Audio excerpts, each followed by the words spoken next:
हाय, good morning, good evening students. आज हम लोग आरसी टाइम कांस्टेंट के बारे में बात करेंगे। कैपेसिटर कैसे चार्ज होता है, कैसे सर्किट होती है और कहाँ कहाँ इसका यूज़ किया जाता है। इस टॉपिक में हम लोग पढ़ेंगे कि आरसी टाइम कांस्टेंट का महत्व क्या है। Explain the importance of RC time constant. दूसरा, state the need of universal time constant curve. मतलब यूनिवर्सल टाइम कांस्टेंट का जो कर्व होता है उसके बारे में अध्ययन करेंगे। List a few application of RC time delay circuit. मतलब ये RC time constant delay circuit का यूज़ कहाँ कहाँ किया जाता है। Explain the use of oscilloscope in using measuring time delay. मतलब सीआरओ की सहायता से टाइम डिले सर्किट को कैसे मापेंगे। एक्चुअली क्या होता है कि कैपेसिटर वह युक्ति है कि जो अपने अंदर चार्ज को एकत्र करके रखता है। चार्ज को कैसे एकत्र करता है वो इस ग्राफ के जरिए हम लोग समझ सकते हैं। जनरली क्या होता है, पहले इस स्लाइड को देखते हैं कि जब कैपेसिटर को किसी वोल्टेज सोर्स के साथ जोड़ा जाता है तो उसको जोड़ने की दो प्रकार विधियां हैं। एक तो है कि उसको डायरेक्ट जोड़ देते हैं, दूसरा उसके साथ एक सीरीज में रजिस्टर लगाते हैं। लेकिन होता क्या है कि जब हम कैपेसिटर को बिना किसी रजिस्टर के साथ जोड़ते हैं तो वो तुरंत चार्ज हो जाता है, मतलब इंस्टेंटली चार्ज हो जाता है। When a capacitor is connected across battery और source of DC voltage, it's charge almost instantly. This is because there is no resistance in the charging circuit to limit the charging current. मतलब charging current को limit करने के लिए कोई प्रतिरोध नहीं लगा रहता है, जिसके कारण वो तुरंत चार्ज हो जाता है। लेकिन यदि एक रजिस्टर उसके श्रेणी क्रम में लगा दें, कैपेसिटर के श्रेणी क्रम में एक रजिस्टर लगा देते हैं तो क्या करता है, रजिस्टर करंट को लिमिट कर देता है। मतलब जो मैक्सिमम करंट होती है वो लिमिट करंट के रूप में परिवर्तित हो जाती है और कैपेसिटर धीरे धीरे चार्ज होता है। एक्चुअली क्या होता है कि कैपेसिटर अपने 5 टाइम कांस्टेंट में फुल्ली चार्ज हो जाता है। तो जब 5 टाइम कांस्टेंट में फुल्ली चार्ज होता है तो उसका 1 time constant, 2 time constant, 3 time constant, 4 time constant और 5 टाइम कांस्टेंट होता है। मतलब वो अलग अलग होता है। तो फर्स्ट टाइम कांस्टेंट को हम लोग किस फार्मूले से यूज़ करते हैं कि फर्स्ट टाइम कांस्टेंट को हम लिखते हैं, टाइम कांस्टेंट को स्मॉल टी से व्यक्त करते हैं तो T is equal to R into C होता है। इस फार्मूले से हम एक टाइम कांस्टेंट निकालते हैं। अर्थात यदि हम किसी कैपेसिटर के श्रेणी क्रम में एक प्रतिरोध लगा दें, जैसा कि हम अभी दिखा रहे हैं आपको,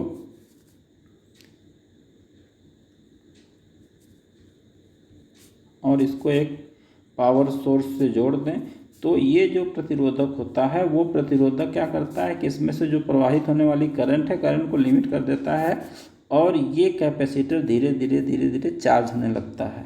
तो ये फर्स्ट टाइम कांस्टेंट में कैसे चार्ज होता है, फर्स्ट टाइम कांस्टेंट निकालने के लिए ये फार्मूला यूज़ करते हैं, T equal to R into C. मतलब रजिस्टर का रजिस्टेंस एंड कैपेसिटर का कैपेसिटेंस का मल्टीप्लिकेशन टाइम कांस्टेंट होता है। लेकिन इसमें क्या होता है कि यदि रजिस्टर का रेजिस्टेंस ओम में और कैपेसिटर का कैपेसिटेंस फैरेड में हो तब टाइम कांस्टेंट का मान सेकंड में आता है। तो इसमें क्या होता है कि इसको हम लोग ज्ञात करते हैं कि टाइम कांस्टेंट कैसे निकालते हैं। तो अभी हमने बताया आपको कि टाइम कांस्टेंट निकालने के लिए T equal to R into C का फॉर्मूले से यूज़ करके इसका फर्स्ट टाइम कांस्टेंट निकालते हैं। तो पहले क्या होता है कि जैसे ही हम इसको सर्किट में जोड़ते हैं और पावर सप्लाई ऑन करते हैं तो फर्स्ट टाइम कांस्टेंट में ये बहुत तेज़ी से चार्ज होता है। मतलब बहुत जल्दी फर्स्ट टाइम कांस्टेंट में ये चार्ज हो जाता है। वो कितना चार्ज होता है फर्स्ट टाइम कांस्टेंट में, इसके बारे में हम लोग फार्मूला यूज़ करते हैं। First time constant, second time constant, third time constant, fourth time constant and fifth time constant. इसको निकालने के लिए हम लोग एक फार्मूला यूज़ करते हैं। इस फार्मूला को क्या बोलते हैं, V C equal to V S bracket में 1 minus E upon minus T upon R into C. R into C को हम लोग टाउ बोलते हैं, आर इंटू सी को टाउ से लिखते हैं। T tau equal to R into C होता है।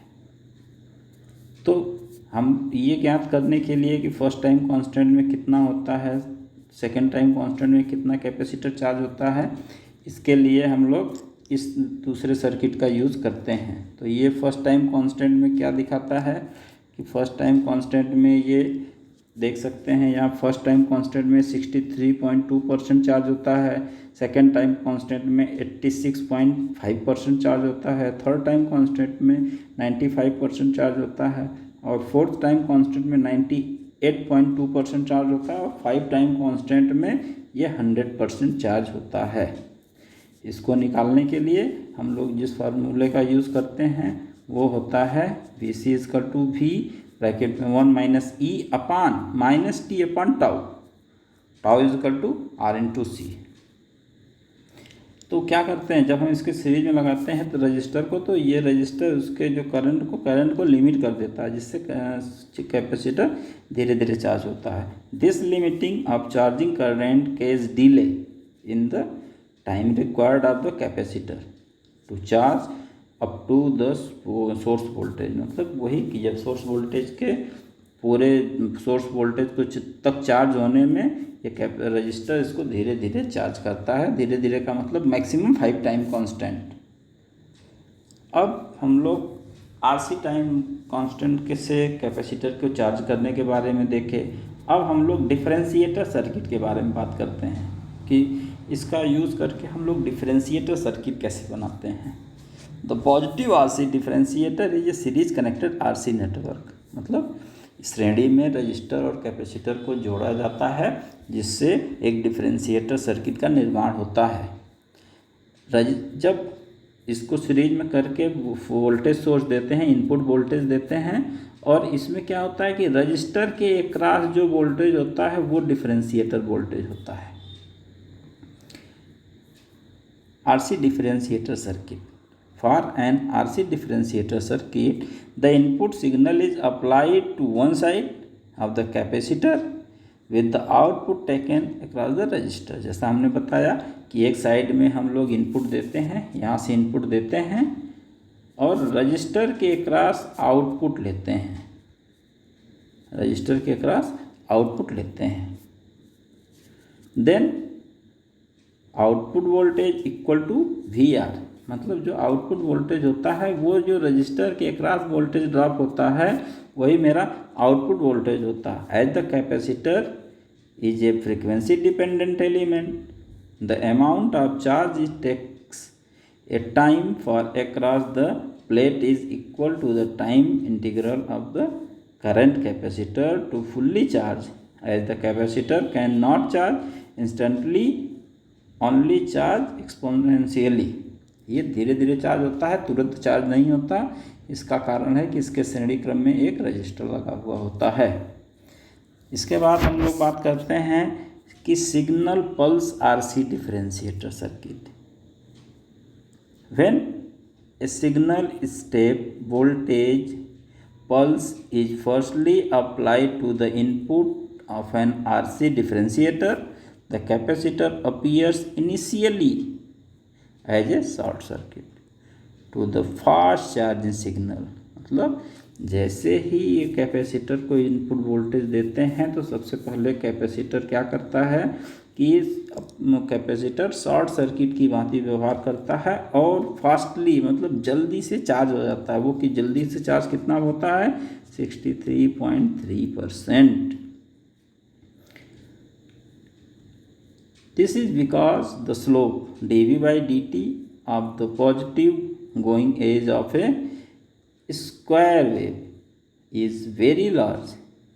Thus, at the instant the signal appears, all the input voltage passes through to the output appearing across the resistor. After the initial positive going edge of the input signals has passed and take peak value of the input is constant। जब ये अपने peak पर पहुंच जाता है तब वो constant हो जाता है। The capacitor start to charge up in its normally way via the resistor in response to the input pulse at a rate determined by RC time constant tau. Tau is equal to R into C. As the capacitor charges up, the voltage across the resistor and thus the output decreases in an exponentially way until the capacitor becomes fully charged after a time constant 5 RC, resulting in zero output across the resistor. Thus, the voltage across the fully charged capacitor equal to the value of the input pulse. मतलब ये जो output voltage होता है वो input voltage के बराबर हो जाता है.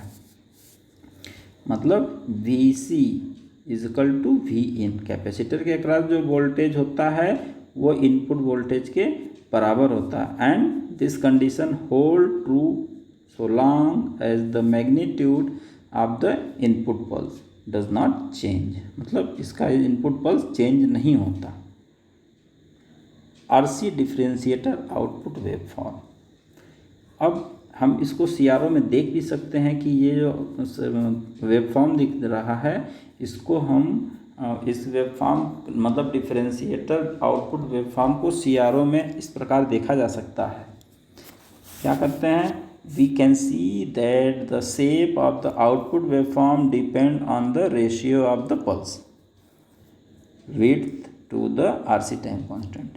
When RC is much longer, greater than 10 RC, then the pulse width, the output waveform resemble the square wave of the input signal. When RC is much smaller, less than 0.1 RC, then the pulse width, the output waveform take the form of very sharp and narrow spikes as shown. जैसा कि दिखाया गया है. यदि input signal में RC 10 times हो तो इसका जो विड्थ होता है वो लार्ज होता है जिसके कारण आउटपुट शार्प नहीं मिलता. लेकिन यदि RC को शॉर्ट कर दिया जाए मतलब स्मॉल कर दिया जाए 0.1 RC तब इसका क्या होता है? आउटपुट वेरी शार्प मिलता है जैसा कि इस वेवफॉर्म में दिखाया गया है. RC differentiator examples. We can see that the shape of the output waveform depend on the ratio of pulse width to the RC time constant.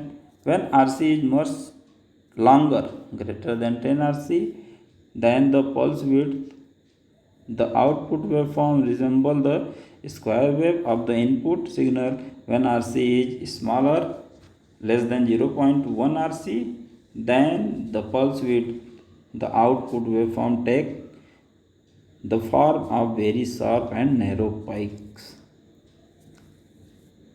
अब हम लोग अगले टॉपिक में क्या बात करेंगे? RLC सर्किट का. RLC सर्किट का मतलब R for resistance, L for inductor and C for capacitor.